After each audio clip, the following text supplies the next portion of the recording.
Atleti taking on the defending champions Liverpool, and it would be Simeone's side that will win by 1-0. Saul strike in the 4th minute, proving to be the difference between the two sides in the first leg. Liverpool without a single shot on goal throughout this entire match. All the build-up to this game was the fact that Atleti aren't the team that they used to be. Yep. That they're a team in transition. Meanwhile, Liverpool unbeaten in La Liga, in the Premier League, sorry. How does this happen? Because we have to play the games. You know, it's not about how you're playing at the time. It's not about what's happened previously. That just tries to give people like us an indicator of what we think is going to happen. But the truth is, probably the worst performance Liverpool have had for maybe 12 months came at the wrong time. And probably the best performance Atleti have had for 12 months. So good that they looked like the old Atleti. The fact that Liverpool never got a shot on goal tells you that this team did defend well, did defend for their lives. There was one chance when Salah had a shot that was pretty much headed from just off the line, but that was it. Goalkeeper had no saves to make. They defended well. And on the break, I've never seen Liverpool look so vulnerable, especially down there right. Atleti's left, Liverpool's right. Alexander-Arnold doesn't pick up good positions defensively and doesn't know when to go and challenge. And that means that the man next to him, Gomez, finds himself in no man's land. Everything came down that side. And actually, 15 minutes ago, I turned to you and said, you know what, I will take a 1-0 defeat today because, quite frankly, it could have and should have been more. Saw Van Dijk make a mistake in the first half, at least one mistake with a header that put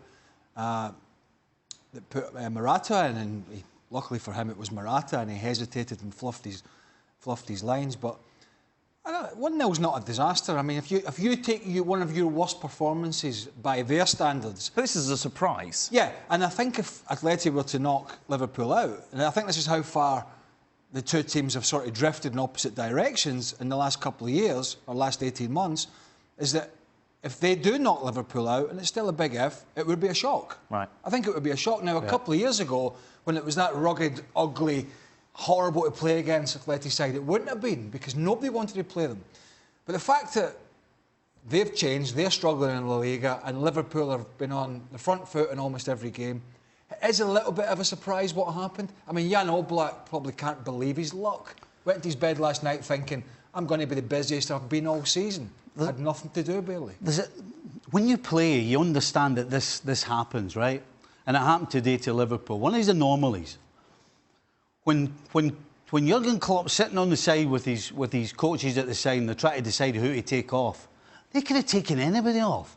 There wasn't one person that covered themselves in any sort of glory, and that includes Van Dijk, because the goal comes from his poor attempt to clear a ball. So when you turn up and every single one of your players is below average, you try and figure that one out. We know what happens because we've been in the middle of it professionally. And you know it's coming, and you don't know when it's coming. Well, it came today for Liverpool. You talk about it being an anomaly, but they did lose to Napoli as well in the group stages, where once again they looked very much a shadow of the side that they normally are in the Premier League. Yeah, how long ago is that though? Well, it's still this season. It's still within this context of Liverpool looking so amazing. Yeah, can you sit now and envisage a scenario where we're not talking about Liverpool in the next round? I couldn't sit here yesterday and envisage a scenario in which Liverpool wouldn't have 0 shots on target. And that's why it's an anomaly, because you don't know when it's coming. The only thing you know is there's going to be performances where you're just not at it. And too many of the team are not going to be at it. You just don't know when it's coming. You just got to hope and pray that either, one, you get away with it, or two, when you do lose, you lose like you did tonight. 1-0, going home, and you're still favourites. Let's be honest. Liverpool are still favourites in this tie. Gab Marcotti, as I said, with us as well. Gab, what did you make of it? Well, look, like the boys said, it's as if Atleti turned back the clock to become the team that they were 2-3 years ago, albeit without the leadership of people like Godin, Jimenez, Griezmann on the break, Gabi in midfield. But they played the script very, very well. I was really impressed. We often talk about how Liverpool's fullbacks switch the play.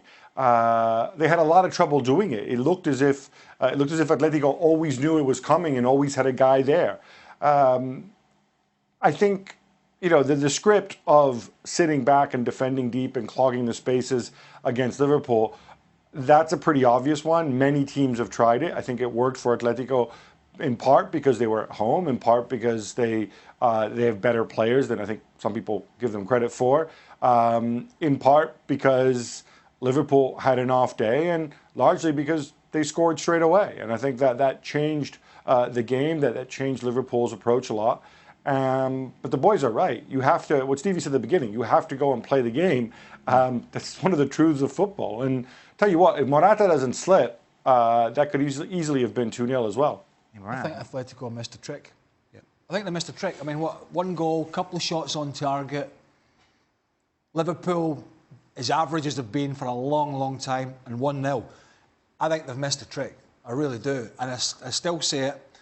When you think about Anfield, as it was last year for the Barcelona game, which was incredible, and then you think about this Atleti team, although they're trying to change, they're going to give up ground, getting pummeled by Liverpool, pressure after pressure after pressure.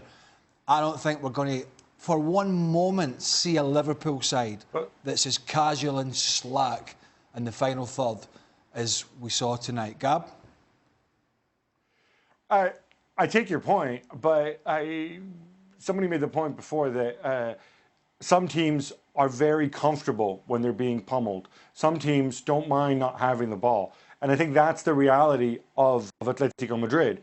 Equally, the screws can get ratcheted up on Liverpool as well. Knowing that we need to score, we need to prolong this game. And Atletico also have, obviously, a world-class keeper, one of the very best in the world, who can go and stand on his head and shut down opponents single-handedly when he's on his day. So all those things together, to me, it's going to be very uncomfortable for Liverpool. And as to why Atletico didn't push on and score a second goal, I think it would have been ideal for them, obviously, if it had happened. But the reality is this Atletico team hasn't scored more than one goal very often over the last 2-3 months. It's just not something that they're very comfortable doing or very good at doing. But is that not the old Atletico? Mm-hmm. Yeah, they produced it today. When was the last time they produced it? We're talking about how Liverpool produced their worst performance from nowhere, and this Atleti team today produced their best performance from nowhere as well, right? Their best. Is that going to happen twice? But back to what Gab's saying there, they're saying they're happy to give up possession. Not as much as the team from a couple of years ago. They were certainly happy with the Godins of this world, and they're ugly. No, we don't care if you knock 50 crosses into the box, because we're going to be there to head it away and we're going to fight and scrap. This is a slightly different looking Atletico side, and I think the reason they kept a clean sheet tonight was not because they're that rugged defensive unit, it's because Liverpool were pretty awful in the final third. How misguided were the celebrations at the end from Atleti? I didn't see it. So Simeone, was that the coffee machine at the time? It looked like they just won the tie over the two legs, that they booked a place in the quarterfinals. I understand the significance of this win, but it is only at half-time, if you like. Does it matter? Does that motivate Liverpool anymore? Oh, absolutely. Is there a problem then that you could get... complacent's not the right word. Is it just... No, it's just another little bit of motivation on the top of the fact that they want to win anyway. And it's not a surprise when Simeone... I mean, my goodness. I mean, we were laughing at him. He spent the most part of the second half standing doing this to the crowd. Yeah. I'm surprised he saw the game. Which Klopp does, because he was facing the crowd as well, all day. To be fair. Klopp does it